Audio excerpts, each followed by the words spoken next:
Wallahi, none of you are like him. I'm only doing this to test him and strengthen his patience. And I find him to be a mountain. I'm testing him. I'm hurling this abuse at him to see how he's going to react. And he's a mountain. This is like some serious tarbiyah. In today's parlance, we call this today mental toughness.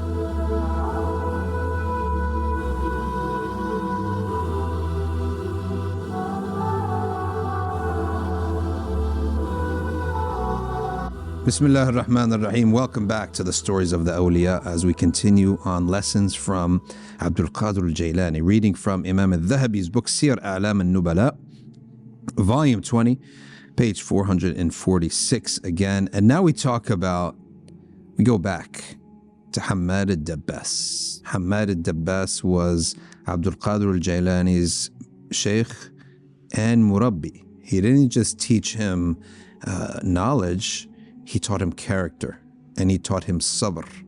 And let's take a look at this very interesting method that he had. قال وكنت إذا غبت عنه لطلب العلم وجئت يقول إيش جاء بك إلينا أنت فقيه.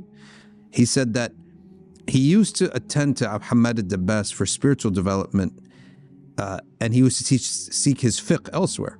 And Ahmed Dbas used to teach al-Jailani patience and humility and obscurity and everything against his ego. If anyone did what Ahmed Dbas did these days, the mosque board would be on your back in 2 seconds and the parents would be all over you. He says, if I spent a lot of time with the scholars, then a long time passed before I came to Ahmed Dbas, Ahmed would say to me, and what do you want from me? Right? You're a big scholar now, right? You're a big scholar. What are you dealing with me? Leave us little people alone. You're the big shot. And he would make him feel guilty. He would make him feel arrogant.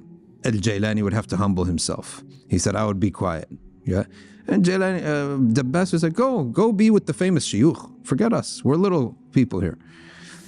He said, I would be quiet. One Jummah, I went out with him and he had his group with him, Ahmed Dbas, and it was a cold day. Suddenly, I walked right up next to him, and lo and behold, he gives me an elbow. فَدَفَعَنِي أَلْقَانِي فِي الْمَاءِ. He knocked me into the river. What do they have there in Iraq, in Baghdad? The Euphrates, right? The Euphrates, and then it breaks into the Tigris and the Euphrates. فَقُلْتُ خير غسل الجمعة. I said to myself, I'll take it as غسل الجمعة. Today, what would happen if someone did that? Subhanallah. Back then, they had trust. They knew this was a sheikh murabbi. Murabbi means someone who takes you from rank to rank. And in this case, it's the rank of your character, development of your character. So he knocked him into the river. He said, كان علي جبة صوف. I had a wool garment. You know, when wool gets wet, it's the worst. وفي كمي أجزاء. And I had some books that I used to put in my sleeve.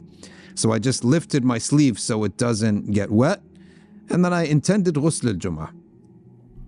فرفعت كمي لألا تهلك الأجزاء وخلوني. And they kept walking. ومشوا. They didn't even bother to help me out.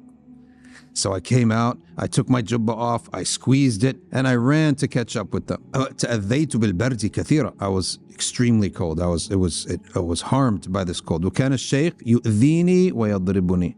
The sheikh would always be jabbing at me, saying something, all right, knocking me over, hitting me with his stick, go do this, go get that, always mistreating him.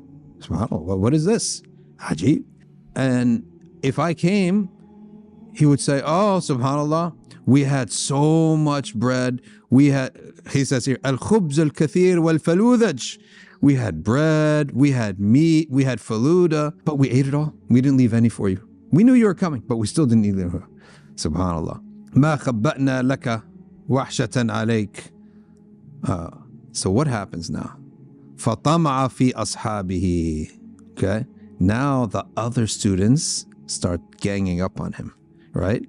And the other students would start laughing and say, أنت فقيه, إيش تعمل معنا? And they started doing what the sheikh did.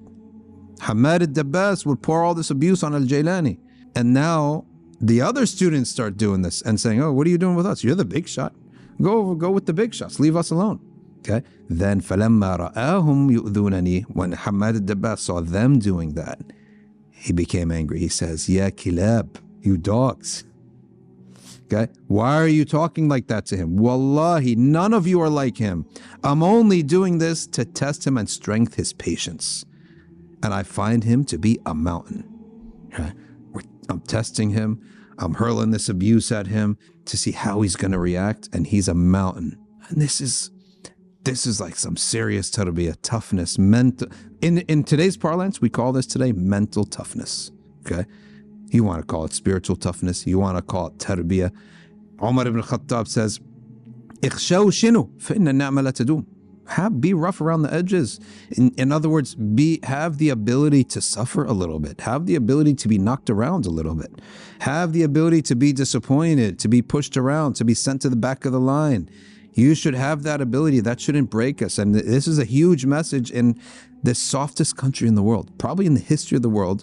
No generation, I would probably venture to say, Allah knows best, the softest generation. Well, so soft that the boys are identifying as women, right? That's how soft the generation has become. This is not good for you, for anybody. This is not just an Eastern ethic. No, go into the military, see how they get trained. Go to see the Marines and the Navy SEALs, how these people get trained. This is nothing. The Navy SEALs, the amount of abuse they pour. Now, let me tell you, if you have 10 soldiers are going to come and do an extraction operation on you. There's an op and you're in prison somewhere in some country that has no human rights. And American are going to send 10 people to do an op and extract you. Who do you want them sending? You want them sending those guys who got abused, because those guys know how to take, they know how to have patience. They know how to take harm. They know they're hardened. They're toughened up. They're mentally tough. They can handle anything. And that's essentially, from a spiritual sense, what Al-Jailani was being trained for by Ahmed Dbas. So when he came out to speak, now if someone made fun of him, if someone said, what kind of talk is this? And today there's how many billion people in the world? 8 billion people in the world. Anybody who says anything, immediately guarantee 4 billion will not like it. Guaranteed. 4 billion will hate you. And the more clear you are about your message, the more simple you are in what you're saying, the stronger you are. You can start adding, now it's going to be 5 billion, now 6 billion. So many people will hate.